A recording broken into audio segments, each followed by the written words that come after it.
வணக்கம்.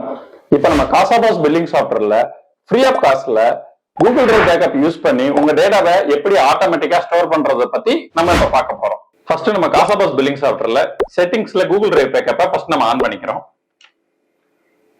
So on பண்ணிட்டு save பண்ணிடுறோம்.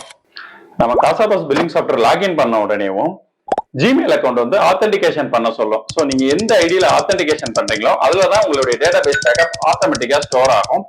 சோ இப்ப பாத்தீங்கன்னா ஜிமெயில் அக்கௌண்ட் ஓபன் ஆயிருச்சு. சோ நான் இந்த இமெயில் ஐடிக்கு ஆத்தென்டிகேஷன் கிளிக் பண்றேன். சோ இங்க நான் கண்டினியூ கொடுத்து ஆத்தென்டிகேஷன் கொடுக்கறேன். சோ இங்க பாத்தீங்கன்னா அக்கௌண்ட் வெரிஃபிகேஷன் ஆயிடுச்சுன்னு சொல்லுது.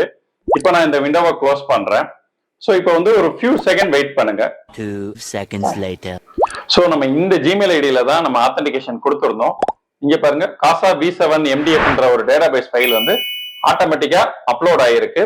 சோ இது வந்து எப்படின்னா ஒரு 10 டேஸ்க்கு ஒரு வாட்டி அதுவே டெலீட் ஆயிட்டு அப்டேட் ஆகிட்டே இருக்கும். இந்த மாதிரியான ஸ்பெஷல் கூகுள் டிரைவ் பேக்கப் இருக்கிற பில்லிங் சாஃப்ட்வேர் வேணா காசாபாஸ் டீமை கான்டாக்ட் பண்ணுங்க. நடக்கும் தன்னாலே துணிஞ்சா உலகம் உனக்கு பின்னாலே.